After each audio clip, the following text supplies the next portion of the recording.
Eto na mga boss, ang karugtong ng nakaraang chapter, pa-like, share at subscribe na lang para si Pajen pa tayong gumawa ng mga videos, umpisan na natin. Tahimik na pinagmamasdan ni Kunpeng ang unti-unting paglapit ng dagat ng kadiliman. Bawat pulgada ng pag-abante nito, bawat minutong lumilipas, ay lalo lamang nagpapabigat sa kanyang dibdib. Samantala, si Zhu Fan ay nananatiling nakaupo sa malalim na pagmumuni, tila walang anumang alalahanin. Maaaring buo ang tiwala ni Zhu Fan na hindi siya maaabot ng dagat ng kadiliman, ngunit hindi ganoon ang nararamdaman ni Kunpeng. Kung siya lamang ang masusunod, matagal na niyang hinila si Zhu Fan pabalik sa Blackwind Mountain. Doon man lang ay magkakaroon pa ito ng dagdag na oras upang magnilay at pagnilayan ang mga hiwaga ng Sacred Domain. O kahit hanggang sa dumating si Heavenly Sovereign at patayin kaming lahat, mapait niyang naisip. Napatingin siya kay Lei Yuting. Mas kalmado ito kaysa sa inaasahan niya, bagaman paminsan-minsan ay napapangiwi kapag biglang bumibilis ang paglawak ng dagat ng kadiliman. Noong unang araw pa lamang ng kanilang pagdating, halos hindi nito mapigilang gambalain si Zhu Fan. Nais pa nga nitong pilitin siyang umalis sa lugar na yon. Ngunit ngayon, tila tinanggap na rin nito na sariling pasya ni Zhu Fan ang lahat. Pagkatapos ay ibinaling ni Kunpeng ang tingin kina Gu Santong, Kiao at Sword Child. Sila ang pinakakalma sa kanilang lahat. Marahil ay dahil sa napakaraming panganib na nilang hinarap kasama ang kanilang ama. Sa bawat laban, sa bawat krisis, lagi silang nakakaligtas, minsan dahil sa swerte, ngunit kadalasan ay dahil sa walang kapantay na talino at mga plano ni Zhu Fan. Marahil kailangan ko na ring kumalma, bulong ni Kunpeng sa sarili. Wala ring maidudulot ang pag-aalala. Darating at darating ang dagat ng kadiliman, at ipagpapatuloy ni Heavenly Sovereign ang kanyang plano upang maabot ang Supreme Stage, na saan man siya. At tila ba sinagot ng langit ang kanyang iniisip? Biglang huminto ang paglawak ng dagat ng kadiliman. Ilang sandali itong nanatiling hindi gumagalaw. Pagkatapos, unti-unti itong nagsimulang umurong. Sa loob lamang ng ilang sandali, ang dating walang katapusang dagat ng dilim ay naglaho. Ang naiwan ay isang tuyot at wasak na kaparangan, walang buhay, walang halaman, walang bakas ng anumang sigla. Napabuntong hininga ang lahat sa kaginhawahan. Ngunit panandalian lamang iyon. Mula sa napakalayong kalangitan ay sumiklab ang isang napakalaking bagyo ng enerhiya. Napakatindi ng kapangyarihang nagmumula rito kaya tumayo ang balahibo ng bawat isa. Maging ang 5 sacred beast ay hindi napigilang manginig. Sa bawat ugong ng kulog ay nabibiyak ang kalawakan. Ang lupa mismo ay tila putik na madaling napupunit. At noon nila napagtanto kung sino lamang ang may kakayahang lumikha ng ganoong klaseng kapangyarihan. Heavenly Sovereign. Mariing sabi ni Dragon Ancestor. Hindi talaga siya sumusuko. Napabuntong hininga si Sigi. Kung nakapaghintay siya ng milyon-milyong taon, wala lang sa kanya ang ilang araw pang paghihintay. Napakunot noo si Sword Child habang pinagmamasdan ang naggangalit na unos. Ano ang gagawin natin? Kailangan pa ni Ama ng oras. Pero kung pagbabatayan ang lakas ng bagyong iyon, mamamatay lang tayo kapag sinubukan natin siyang pigilan. Baka hindi pa nga tayo umabot ng 1 segundo. Malalim ang naging buntong hininga ni Kunpeng. Dalawa lang ang pagpipilian natin. Manatili rito at hintayin patayin tayo ni Heavenly Sovereign. O pumunta roon at sirain ang anumang ginagawa niya. Huminto siya sandali. Kung mamamatay man tayo, mas mabuti nang mamatay habang lumalaban. Hindi bababa sa malalaman ng lahat na lumaban tayo hanggang sa huling sandali. Napayuko si Elder Song. Kung sana lamang ay mas mabilis si Yan Fu. Napailing si Dragon Ancestor. Tingnan niyo ang maliwanag na bahagi. Wala na ang dagat ng kadiliman para lamunin ang Sacred Domain. Sumagot si Murong Tsu nang walang anumang emosyon. Nga. Ang ipinagpalit lang natin ay isang mas mabilis na kamatayan. Walang sinuman ang natawa. Tumalikod si Dragon Ancestor. So aalis na ba tayo o hindi? Hindi na niya hinintay ang sagot. Lumipad siya patungo sa gitna ng bagyo. Ngumiti si Gu Santong. Hindi ko palalampasin to. Para kay Ama. Isa-isang sumunod ang lahat. Alam nilang maaaring iyon na ang huli nilang paglalakbay. Habang papalapit sila sa pinakasentro ng unos, tuluyang nagdilim ang buong kalangitan. Wala ng buwan. Wala ng mga bituin. At hindi nila napansin na sa likuran nila ay muling sumiklab ang makulay na liwanag ng isang bagong sovereign. Pagdating nila, nakita nila si Heavenly Sovereign. Halos hindi na ito makilala. Punang malalalim na sugat ang kanyang katawan. Patuloy na umaagos ang maitim na dugo. Halos wala nang natitirang aura. Sa itsura nito, dapat ay naghihingalo na siya. Ngunit sa halip, humahalakhak ito na parang baliw. Hindi maintindihan ng lahat kung paano nagagawa ng isang taong halos patay na ang sarili na magpakawala ng ganoon kalakas na kapangyarihan. Napatingin ng mabuti si Kunpeng. At doon niya nakita ang kakaibang tanawin. Dalawang makinang na prismatic na landas ang umiikot sa paligid ni Heavenly Sovereign. Minsan ay lumalapit. Minsan ay lumalayo. Para bang may puwersang sabay na humihila at nagtutulak sa mga ito. Nanlaki ang mata ni CG. Nasa kanya na ang huling mga landas.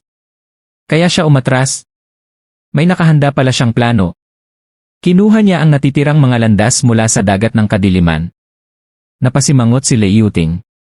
Akala ko pa naman matatapos na siya ng dagat ng kadiliman. Hindi na nag-aksaya ng oras si Kunpeng. Pigilan natin siya. Siya ang unang sumugod. Nagpakawala siya ng isang dambuhalang Azure Phoenix patungo sa mga umiikot na landas. Alam niyang walang saysay ang direktang pag-atake kay Heavenly Sovereign. Kaya't ang kanyang pakay ay ang mga landas mismo. Bahagyan niyang naitulak ang isa palayo. Ngunit agad din itong muling hinila ni Heavenly Sovereign. Sa paos nitong tinig ay umalingaw ang kanyang boses. Kayong lahat manahimik na lamang At ako na ang bahala sa inyo. Habang sinasabi iyon, pilit niyang hinihigop papasok sa kanyang katawan ang natitirang mga landas, kahit napakalakas ng pagtutol ng mga ito. At pagkatapos, biglang tumigil ang lahat. Nawala ang naggangalit na bagyo. Nagmistulang tahimik ang buong mundo. Ngunit nanatiling wasak ang kalangitan. At sa ibabaw nila ay nag-aabang ang isang napakalaking masa ng kadiliman na handang lamunin ang lahat. Ngumiti si Heavenly Sovereign. Wala na ang kahit isang sugat sa kanyang katawan. Maging ang kaliwang braso niyang dati na wala sa dagat ng kadiliman ay ganap nang naibalik. Ngunit higit na nakakatakot ang sumunod nilang napansin. Wala na siyang anumang aura. Wala silang maramdamang kahit katiting na yuanqi. Para lamang siyang isang ordinaryong mortal. Ngunit iyon mismo ang lalong nagbigay sa kanila ng matinding takot. Dahil alam nilang isa lamang ang ibig sabihin nito. Lumampas na si Heavenly Sovereign sa antas na kaya pa nilang maramdaman. Ganap na niyang nalagpasan ang kanilang antas ng kapangyarihan. Sa loob ng mahabang sandali, walang ibang ginawa si Heavenly Sovereign kundi titigan ang kanyang kaliwang kamay. Yenen kakaiba ito, mahinahon niyang sambit. Dahan-dahan niyang iniwagayway ang kanyang kamay. Ngunit sa paningin ng lahat, hindi isang galaw ang kanilang nakita. Napakaraming afterimage ang sabay-sabay na lumitaw, na para bang hindi na nila masundan ang bilis ng kanyang pagkilos. Napasinghap si Elder Song. Paano niya nagagawa iyon?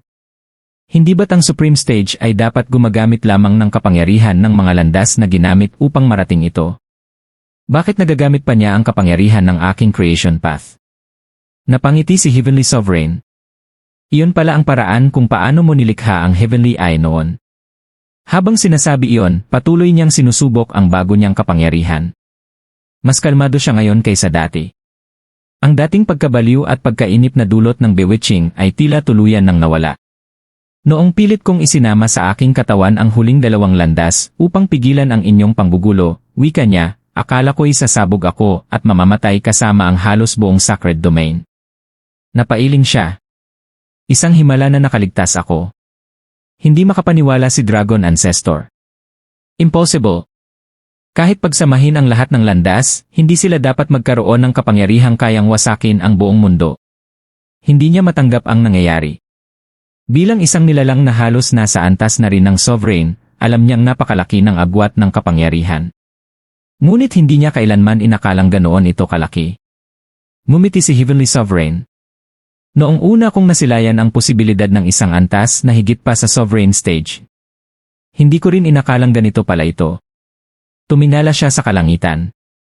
Hindi sapat ang mga salita upang ilarawan ang kapangyarihang ito. Kasabay ng kasiyahan ay ang pagpapakumbaba. Akala ko noon ako na ang pinakamakapangyarihang nilalang sa sacred domain. Ngunit isa lamang pala akong sovereign na nakakita ng napakaliit na bahagi ng tunay na mundo. Ngayon, tila hawak ko na ang lahat. Iginuhit lamang niya ang isang daliri sa hangin. Sa isang iglap, napunit ang kalawakan. At ang biyak na iyon ay hindi kusang nagsara. Kinailangan pa niyang pisilin ang magkabilang gilid nito bago nagsimulang maghilom ang espasyo. Bigla namang nagliwanag ang buong langit ng makukulay na sinag. Natuwa ang lahat. Nagtagumpay si Zufan, sigaw ni Liyuting. Naabot na rin niya ang supreme stage. Ngunit agad na naputol ang kanilang pag-asa. Ay, kasual na sabi ni Heavenly Sovereign. Pasensya na. Hindi pa ako sanay sa bagong kapangyarihang ito. Kasabay ng kanyang mga salita. Naglaho ang makulay na liwanag. Mistulang dinurog niya ang kanilang pag-asa sa isang iglap. Habang lalo niyang ipinapakita ang kanyang kapangyarihan, lalo namang nawawalan ng pag-asa ang lahat. Niwala silang kakayahang pigilan siya kahit sandali lamang. Mas lalong nakapagtataka. Kung bakit hindi pa rin niya sinisimulan ang plano niyang linisin ang buong mundo. Iyon ang pinangarap niya sa loob ng milyon-milyong taon. Ngunit ngayon na nasa kamay na niya ang supreme stage. Bigla siyang tila walang pagmamadali. Siyempre, walang sinuman ang naglakas loob na magtanong. Mas mabuting hayaan siyang magpakitang gilas kaysa ipaalala sa kanya ang kanyang tunay na layunin. Bawat segundo ng pag-aantala ay dagdag na oras para kay Zufan. Biglang nagsalita si Heavenly Sovereign. Maliit kong kapatid di. Hindi ka ba lalabas? Hindi maganda ang ugaling palihim na nanonood. Habang naghihintay, patuloy niyang sinusubok ang kanyang bagong lakas. Minsan ay nagpapakawala siya ng lilang kidlat na mas makapangyarihan kaysa anumang naitala sa kasaysayan. Minsan na may simpleng ikinakampay lamang niya ang kanyang kamay. Ngunit sapat na yon upang lumikha ng napakalakas na shockwave. Maging si Gusantong, na ipinagmamalaki ang kanyang sukdulang lakas, ay napatahimik. Sa isang kisap mata, walang tao sa kanyang harapan. Ngunit sa sumunod na pagpikit at pagdilat ng lahat, nakatayo na si Zufan sa tapat ni Heavenly Sovereign. Zufan, sigaw ni Liyuting. Halo ang saya at pag-aalala sa kanyang tinig. Ngunit hindi siya pinansin ni Zufan. Diretso siyang tumingin kay Heavenly Sovereign. Nagbago na ba ang isip mo? Bakit hindi mo agad nilinis ang mundo nang marating mo ang supreme stage? O baka naman, napangisi siya. Nalasing ka lang sa bagong kapangyarihan mo. At gusto mo lamang magpakitang gilas sa mga taong wala namang alam. Agad na suminghal si Dragon Ancestor. Sino ang tinatawag mong walang alam? Milyon-milyon na akong taon na nabubuhay bago ka pa isinilang. Ngumiti lamang si Heavenly Sovereign. Alisin muna natin ang mga istorbo. Nakatayo pa rin siyang kalmado, nakapamaywang sa likuran. Sandali lang, sigaw ni Dragon Ancestor. Hindi ako istorbo. Ako ang decimating Dragon Ancestor. Dapat. Hindi niya naituloy ang kanyang sinasabi. Sa isang kisap mata, nagbago ang kanyang paligid. Ang tuyong kaparangan ay napalitan ng pangunahing bulwagan ng Lu Clan. Napatayo si Lu Yunchang. Lei Yuting. Anong nangyari? Bakit nandito kayo? Napailing si Lei Yuting. Hindi ko alam di. Maaaring si Zufan o si Heavenly Sovereign ang gumawa nito. Pero wala akong naramdamang kahit anong galaw mula sa kanilang dalawa. Namutla si Chu Qingcheng. Mag-isa niyang haharapin si Heavenly Sovereign. Kaya ba niya? Tahimik siyang niyakap ni Shangguan Qinyan bilang pagdamay. Sa sandaling iyon, pumasok sa bulwagan si Yanfu. Hindi pa natin masasabi. Ang laban na ito ay nasa antas na hindi pa kailanman nasaksihan sa buong kasaysayan ng Sacred Domain. Ano man ang maaaring mangyari. Napangiti si Elder Song nang maramdaman ang aura ng kanyang alagad. Yanfu, isa ka ng sovereign. Napuno ng saya ang kanyang mukha. Napapalakpak naman si Shui Ronghua. Ibig sabihin natapos na ni Zufan ang ikasampung landas. Umiling si Yanfu. Nang magsimulang maggalit ang bagyo sa dating kinaroroonan ng dagat ng kadiliman, natapos ko rin ang aking alchemy path. Agad akong nagtungo kay Zufan upang tulungan siya. Ngunit pagdating ko wala na siya. Huminga siya ng malalim. Dalawa lamang ang posibilidad. Hindi na niya kailangan ang tulong ko O napilitan siyang kumilos ng mas maaga kaysa sa aming inaasahan? Tahimik na nag-isip si Kunpeng bago nagsalita. Malalaman lamang natin ang katotohanan kapag bumalik si Zufan ng buhay. Huminto siya sandali.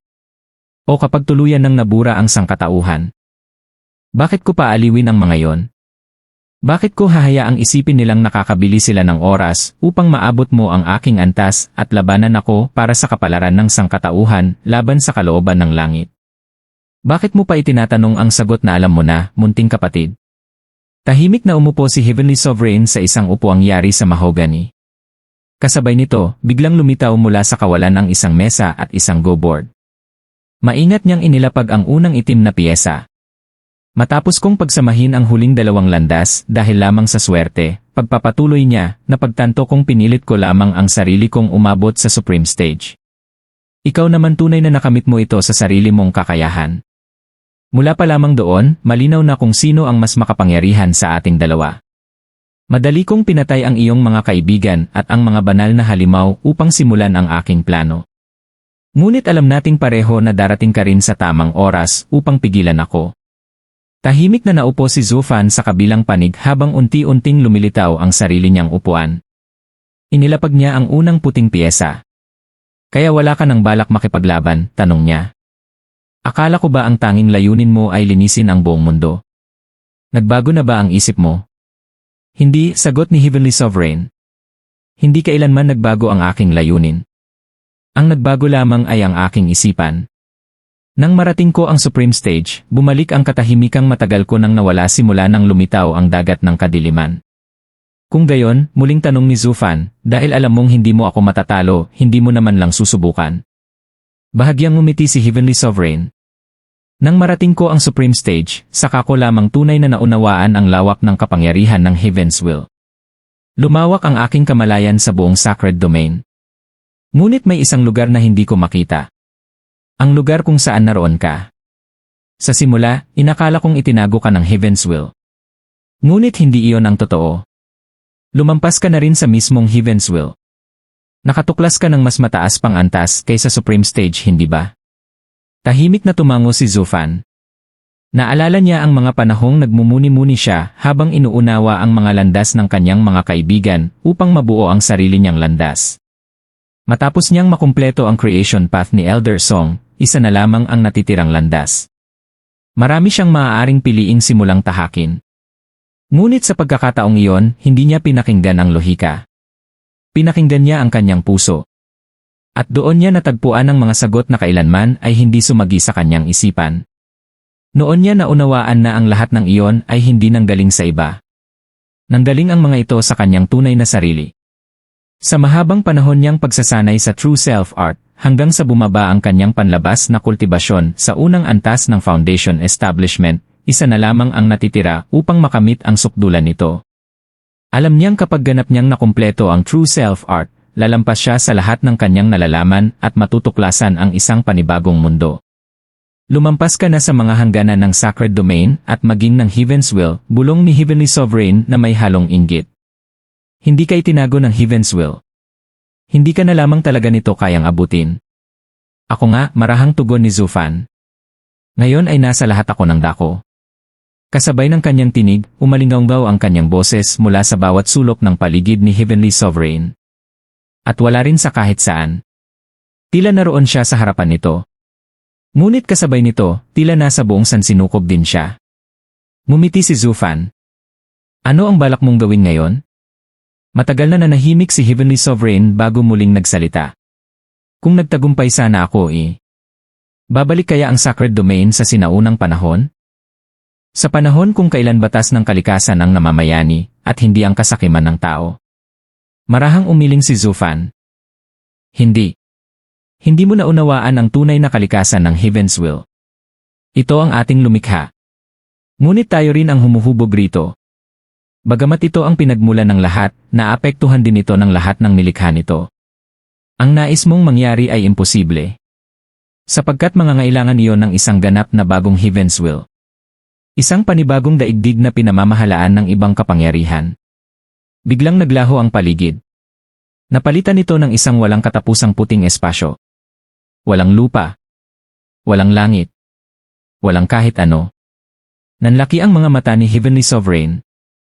Ang malinis na Heaven's Will. Ngunit ilang sandali lamang ay napakunot siya ng noo. Sandali Napakalinis nito Walang kahit ano Sagot ni Zufan. Sapagkat upang makamit ang mundong gusto mo, kailangan mong burahin ang lahat ng nilikha ng Heaven's Will. Pati ang iyong sarili. At kahit gawin mo yon, hindi na mabubura sa Heaven's Will ang alaala ng paglikha nito sa sangkatauhan at sa lahat ng buhay. Katulad lamang ng hindi mo kayang kalimutan kung sino ka. Habang nag-uusap ang dalawa, tahimik ding nagpapatuloy ang kanilang laro ng Go. Walang nakalalamang. Walang natatalo. Nang ilapag ni Zufan ang huling puting piyesa, naglaho ang puting mundo at bumalik sila sa tunay na realidad. Napabuntong hininga si Heavenly Sovereign. Bakit tabla? Kaya mo naman akong talunin. Ngumiti si Zufan. Sapagkat hindi naman talaga tayo magkaiba. Mayroon kang wala ako. At mayroon din akong wala ka. Kung pilitin nating agawin yon sa isa't isa, mawawala lamang ang tunay nitong halaga. Sa pagkatuto lamang tayo tunay na lumalago. Hindi ko kailanman hinangad ang kapangyarihan para sa sarili nito. Nais ko lamang maging sapat na malakas upang wala nang sinuman ang magdikta kung paano ko dapat ipamuhay ang aking buhay. Napakatagal bago ko iyon tuluyang naunawaan. Tahimik na tumingin si Zufan kay Heavenly Sovereign. Ngayon, ano ang pipiliin mo? Isang bagong Heaven's Will na walang bahid ng nakaraan. O mananatili ka rito upang patuloy mong makilala ang iyong sarili. Makalipas ang ilang sandali. Tahimik na umakyat si Zufan sa Blackwind Mountain. Wala ni isa ang nakapansin sa kanyang pagdating. Nang makapasok lamang siya sa pangunahing bulwagan saka siya nakita ng lahat. Zufan! Agad siyang niyakap ni Lo Yunchang, luhaan sa tuwa. Mabuti at ligtas ka. Lumapit naman si Konpeng. Ano ang nangyari kay Heavenly Sovereign? Tapos na ba ang lahat? Ligtas na ba ang Sacred Domain? May makahulugang ngiti si Zufan. Sabihin na lamang nating hindi na natin siya muling makikita. Marahil habang buhay. Napakunot ang noo ni Sige. Hindi mo siya pinatay. Matapos ang lahat ng ginawa niya sa atin. Marahang umiti si Zufan. Ibinigay ko lamang sa kanya ang tunay niyang kailangan. Pagkatapos ay lumingon siya sa mga babaeng nakapaligid sa kanya. Panahon na. Pumunta na tayo sa bago nating tahanan. Iwan na natin ang mundong ito sa kanilang mga laro ng politika at kapangyarihan. Mahinang nagtanong si Tauba Lioner. Maaari pa ba kaming bumisita rito paminsan-minsan? Mamimiss ko ang aking ama at kapatid. Ngumiti si Zufan. Siyempre. Malaya kayong bumalik anumang oras. Sa isang iglap. Naglaho si Zufan kasama ang lahat ng kanyang mga minamahal. Iniwan nila ang Sacred Domain upang simulan ang panibagong yugto ng kanilang buhay. Isang buhay na puno ng kapayapaan, pag-ibig, at isang bagong simula bilang mag-asawa. At saan mo naman balak pumunta? Umalinggaw ang matinis na sigaw ng isang babae sa katahimikan ng kalawakan, kung saan isang lumulutang na bakuran ang nakapagitna sa mga bituin. Night out ng mga cultivator, masayang sagot ni Zufan habang papalabas ng pinto. Kasunod niya si Yongning, nakasimangot habang buhat ang isang sanggol na ilang buwan pa lamang ang edad. Kung may dapat magpahinga rito, sabat naman ni Leiyuting, taan din ang isa pang sanggol habang maingat na hindi ito magising, kami iyon, hindi ikaw. Napabuntong hininga si Zufan. Araw-araw ko naman itong ginagawa. At alam naman nating lahat kung ano ang nangyari noong minsang lumabas si Yuting ng mag-isa. Sa kabila ng mahinahong tono niya, halatang desperado na siyang makalanghap ng sariwang hangin o marahil ay makatakas lamang sa walang tigil na iyakan ng mga sanggol. Ano bang pumasok sa isip ko noong pinakasalan ko silang lahat, napaisip siya. Sinasabi nilang ang tawa ng bata ang ilaw ng tahanan pero hanggang ngayon wala pa akong nakikitang ganoon. Ang naririnig ko lang ay walang katapusang iyakan. Nang maalala ni Leiyuting ang pagkakataong halos lamunin siya ng magulong enerhiya sa labas ng kanilang tahanan, napanginig siya. Dahil doon, nagising ang sanggol sa kanyang bisig at nagsimulang umiyak. Kasunod nito ay nagsigising din ang iba pang mga sanggol sa iba't ibang silid. Napailing si Chu Qingcheng habang papalapit, karga rin ang umiiyak nilang anak. Hindi ba pwedeng hinaan ninyo ang boses ninyo? Pagkatapos ay tumingin siya kay Zufan. Hayaan na siyang umalis. Hindi rin naman siya magtatagal. Hindi na nag-aksaya ng oras si Zufan. Mabilis siyang nakalusot palabas. Habang nakatingin si Yongning at Leiyuting sa pinto, kitang-kita ang pananabik nilang makalabas din kahit sandali.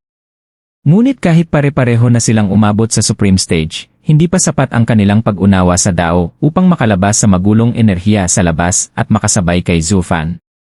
Lumipad si Zufan sa pagitan ng hindi mabilang na mga bituin.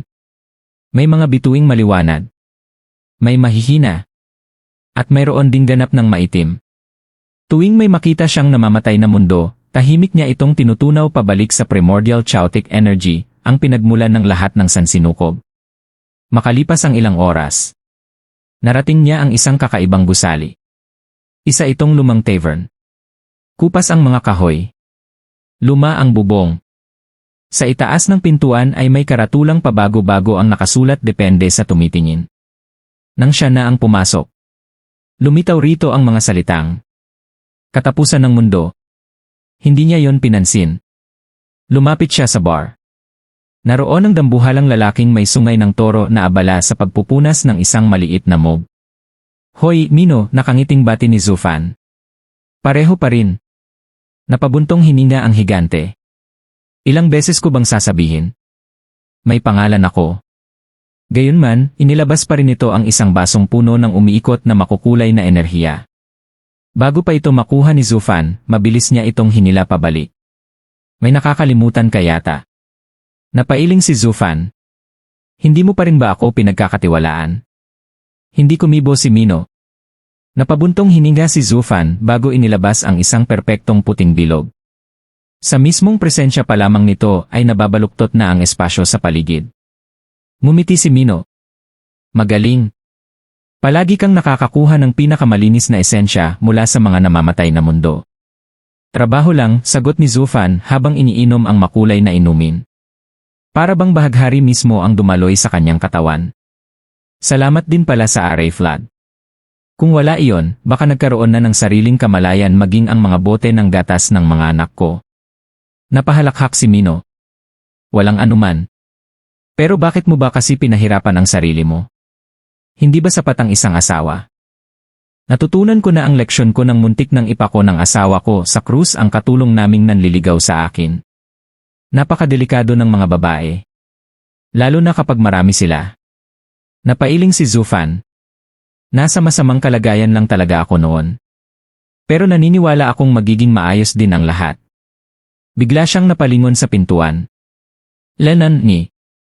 Eto na naman. Tignan mo nga naman kung sino ang dumating. May isang itim na panterang humanoid ang pumasok. Hindi nakakatawa, Fanny. Hindi ikaw ang tinutukoy ko. Ngumiti si Zufan. Hindi ba, kuya? Pagkaalis ng pantera, isang lalaking nakasuot ng kasuotang dawista ang lumitaw. Kamukhang kamukha niya si Zufan. Tahimik itong naupo sa tabi niya. Nakadalawang taon na rin, nakangiting tanong ni Zufan. 2,000,000 taon. Patag ang boses ni Heavenly Sovereign. Para akong nakakulong. Pinanood ko lamang ang pag-ikot ng mundo nang wala akong magawa. Ngunit iyon mismo ang kailangan ko upang marating ang antas mo. Alam mo na yon mula pa noong una. Napangiti si Zufan. Baguhan pa kasi ako noon sa kapangyarihang ito. Pero sa huli, naging maayos din ang lahat. Tingnan mo. Narito ka na. Hindi ka na ba galit? Bahagyang ngumiti si Heavenly Sovereign. Pinuntahan ko nga ang bahay mo. Balak kong bihagin ang pamilya mo. Pero naisip ko mas pabor pa yun sa'yo. Ikaw ang makakalaya. Ako pa ang mag-aalaga sa mga bata. Napangiwi si Zufan. Napakabait mo naman. Biglang napasigaw si Mino. Sandali. Tunay mong kapatid siya. Tahimik ang buong tavern. Lahat ng naroon ay nakatitig na sa kanilang dalawa. Masama ba yon? Tanong ni Zufan. Napakasama. 2 world experts mula sa iisang mundo. Maraming papatay para lamang malaman kung paano ninyo iyon nagawa. Kapag may 2 eksperto mula sa iisang mundo, maaari silang magtatag ng sariling imperyo rito. At masisira ang balanse ng buong sansinukob. Hindi na nagdalawang isip si Mino. Binuksan niya ang pinto. At itinulak palabas ang magkapatid. Ayaw kong madamay. Bahala na kayo. Malakas niyang isinara ang pintuan. Naiwan sina Zufan at Heavenly Sovereign sa gitna ng walang hanggang kalawakan. Habang papalapit ang napakaraming world experts. Napangiti si Zufan. Kuyay. Parang bumabalik lang tayo sa nakaraan. Bahagyang ngumiti si Heavenly Sovereign habang nakatingin sa papalapit na hukbo. Naalala ko ganito rin noong una mo akong ipinagkanulo. Napahalakhak si Zufan. Matagal na yon. Ngayon, tayo laban sa buong sansinukob. Noon, ang ating mundo ang kailangang iligtas. Ngayon, handa ka na ba? Sa unang pagkakataon, tunay na ngumiti si Heavenly Sovereign. Handa na. At magkasabay nilang hinarap ang buong sansinukob. At dito na nga nagwawakas ang Magic Emperor. Kumusta sa inyong lahat? Nais ko lamang ibahagi ang ilang malalim na saloobin tungkol sa pagtatapos ng ating minamahal na kwento.